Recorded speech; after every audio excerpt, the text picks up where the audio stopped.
right, today we're going to start chapter 9, and that is going to be with adding and subtracting polynomials.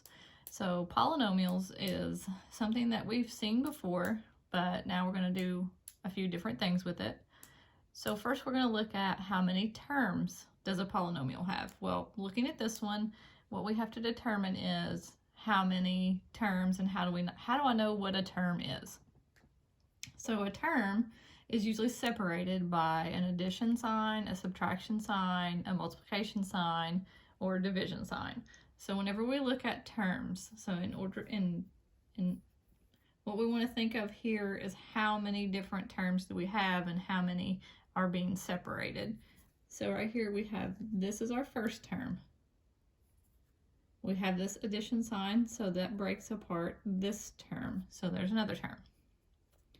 Here is a subtraction sign, so this is another term. This is an addition sign, so there we have another term. So in this polynomial, we have 4 terms. So this is our first term, second, third, fourth. Now our first term is always called the leading coefficient. So this right here, our 2x cubed, is our leading coefficient. Now remember, whenever we did leading coefficients before, we can't leave them negative. So same thing here. If we have one negative, we're going to just multiply it by -1 and get rid of that negative as your first term. So the first term, the leading coefficient, we don't want it negative. All right, now degree. Degree depends on your exponent. So this term, okay, we want to think of the whole thing as a term. So that term has a degree of 3. This one would have a degree of 2.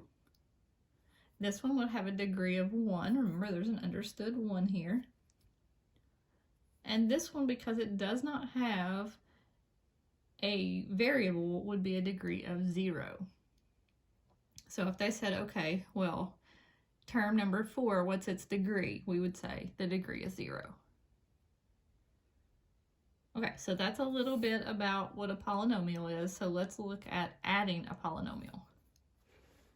So the last chapter we did exponents, and you'll see why we did exponents as we go through this chapter. But don't get the rules confused, because before we were multiplying our bases, and then we were adding the exponents. This is not multiplication, this is addition and subtraction. So in addition and subtraction, we have to have like terms. So make sure that you know what you're doing whenever we do this. Now you have 2 sets of parentheses and they're separated by an addition sign. So essentially we have 2 polynomials and we're going to add them together. So what we can do is, when it's addition, we can just drop the parentheses. So just drop them all together. So we'll have 2x cubed minus 5x squared plus x plus 2x squared plus x cubed minus 1. Now you want to go through and find your like terms. So right here I have 2x cubed and x cubed. And remember, there is an understood 1 in front, so I'm going to add the 2. I'm adding the coefficients, so 2 and 1. So I'll have 3x cubed. Okay, now I'm going to add the x squareds. So look at here. There's a negative, and the sign goes with it. So negative 5x squared and 2x squared. So I'm just going to add negative 5 and 2. And get negative 3 and keep it x squared. Do not add your exponents because this is addition, not multiplication.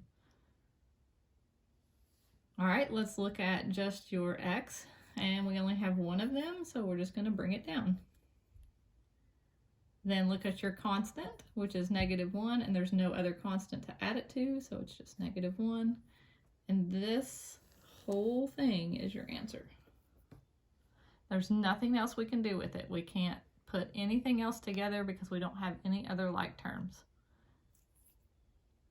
Okay, let's try another example and then I'll let you try a couple. All right, remember it's addition. Drop the parentheses and rewrite it.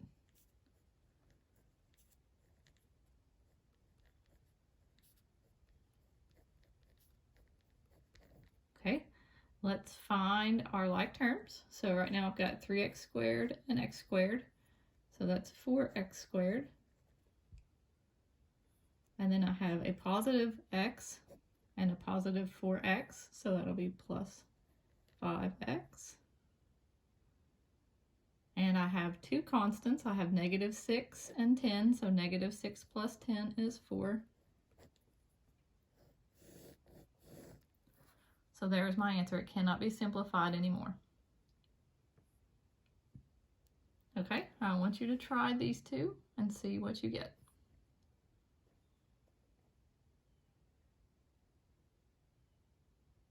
All right, now that you've tried these two, let's go ahead and see if you got the correct answer. So let's drop the parentheses. So I'll have 5x cubed plus 4x minus 2x plus 4x squared plus 3x cubed minus 6. Let's find our like terms, which will be the 5 and the 3. So I'll get 8x cubed. I only have an x squared, which is 4, and there's no other ones, so I'm just going to bring it down. And then I have a 4x and a negative 2x, so I'll get plus 2x. And only a constant of negative 6. So there's my answer. All right, let's look at the second one. Drop all your parentheses.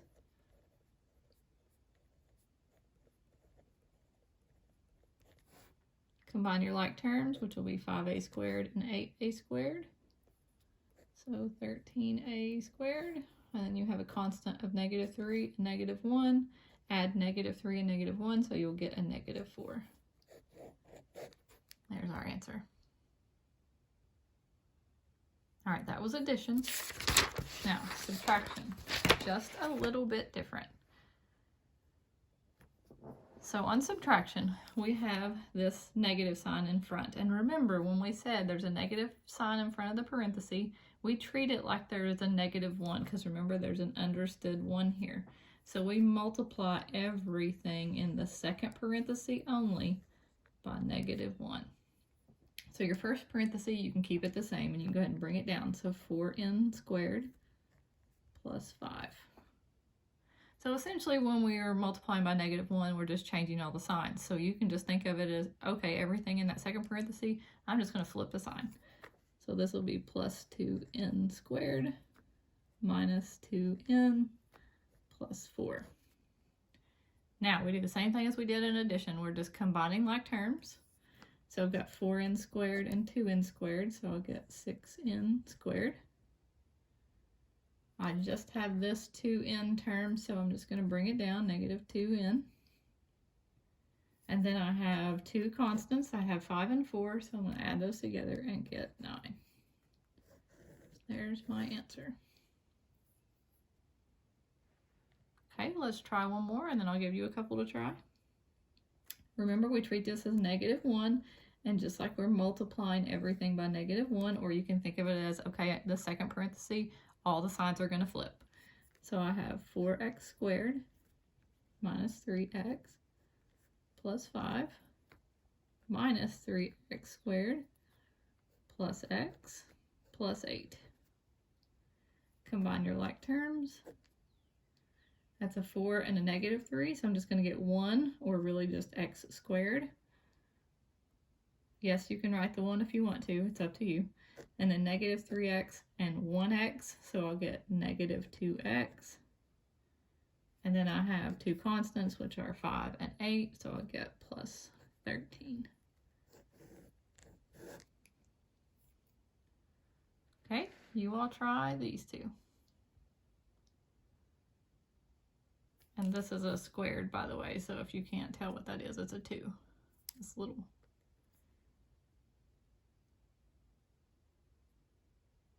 All right, you've had a chance to try those, so let's look at what it would be. So let's flip all the signs in the second polynomial. So negative 4x3 minus x squared plus 15x minus 1. Combine your like terms. Oh, that's not a like term. Good thing we're not in class, you'd have caught me. So that's the only negative 4x to the third, so we'll put it down here, negative 4x3. Then we've got, ooh, this one's going to work out kind of different. So I have 3x squared and negative x squared, so that'll give me plus 2x squared. We have just a 15x, so bring down 15x. We've got two constants, negative 8 and negative 1, so that'll give me negative 9. We can't leave the leading coefficient negative. And while I'm at it, let's talk about that. Now, degrees, we call this descending order of power. You always want to write the highest degree first. So that's why we talk about degrees. So that's why in every single problem you've noticed that I'll do the biggest degree first and then I'll work my way down. And that's the way you'll always put your answer. Okay, so let's flip all the signs by multiplying it by negative 1 because we can't leave that leading coefficient negative. If you did, it's okay. We'll go ahead and fix it now.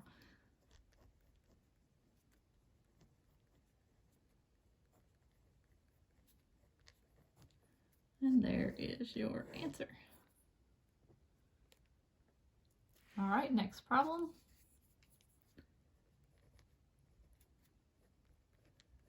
Let's flip all the signs.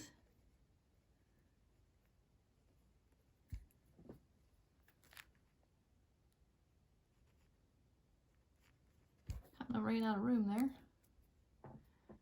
Okay, let's write our negative 2n to the third first. And then we've got negative n squared and n squared. Oh, so that's just negative 1 plus 1, so that means it goes away. And then we've got 2n minus 1n, or plus negative 1n. So we're just going to get plus n. And then we bring down our constant of negative 12. Can't leave the leading coefficient negative. If you did, that's okay. We'll fix it now.